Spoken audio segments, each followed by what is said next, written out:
এখন আমার এই ভাই কি ভাই দিদার ভাই উনি নিয়ত করেছে আগামী 12 দিন পর্যন্ত উনি 5 ওয়াক্ত নামাজ বা জামাত পড়বে। আমরা খুশি না বেজার?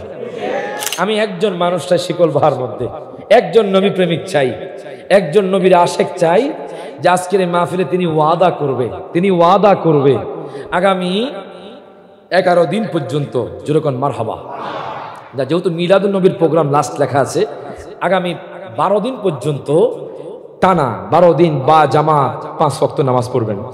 একজন লোক চাই জামাতের সহিত 12 দিন নামাজ পড়বেন, মাত্র 12 দিন নামাজ পড়েন না আপনারা? কে জামাতের সহিত পড়তে হবে, একদিনের জামাত মিস দেওয়া যাবে না। দাঁড়ান দাঁড়ান দাঁড়ান,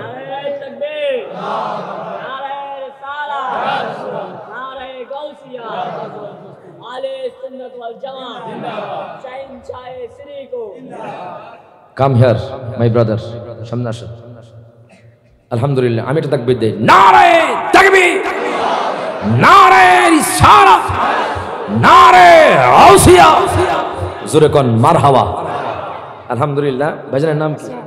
মাশাআল্লাহ মাশাআল্লাহ, মোহাম্মদ দিদার ভাই। আজকের মাহফিল সফল, কতক্ষণ ঠিক কিনা? আমার দিদার ভাই উনি কমিটমেন্ট করেছে কার সাথে? জবান খুলে কার সাথে? আমাদের কাছে আমরা দেখেছি, পড়বেন দেখবে কে?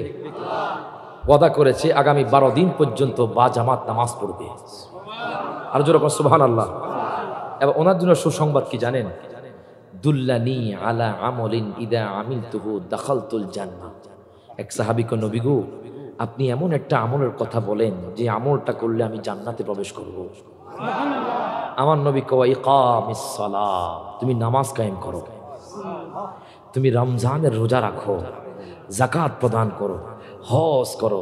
এই কথা বলার পরে ওই লোকটা বলে, সাহাবী কো, নবী গো, ওয়ালা আনকুসু লা আজিদু ওয়ালা আনকুসু, নবী গো, আপনি যা বলছেন তার থেকে আমি কমাবো না এবং বেশিও করব না। আমার নবী কো, যদি কোনো ব্যক্তি জান্নাতি মানুষকে দেখতে চাও এই লোকটার দিকে তাকাও। তো নামাজের বরকত আছে না নাই?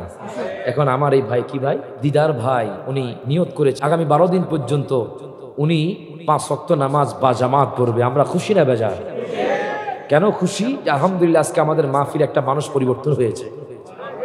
কতক্ষণ ঠিক কিনা? কিসের মাধ্যমে? নামাজের মাধ্যমে। আমরা কি চাই? আমাদের সমাজের মানুষগুলো নামাজ পড়ুক। কতক্ষণ ঠিক কিনা? যতই প্রোগ্রাম করি, এই প্রোগ্রাম সফল হবে নামাজ পড়লে। আমরা ইমানদার সুন্নি মানুষ, কি লাগবে? আমল লাগবে। কি লাগবে? তাদের আমল কবুল হবে কিনা জানি না, কেন মূল তো খারাপ। কতক্ষণ ঠিক কিনা? গাছের গোড়া যদি ভালো না থাকে ফল ভালো হয়? আপনার গাছের গোড়া শক্ত মজবুত, পানি দিতে হবে, পরিচর্যা করতে হবে। ওই পানি হলো নামাজ, ওই পানি হলো রোজা, ওই পানি হলো হজ, ওই পানি হলো যাকাত। যেরকম মারহাবা।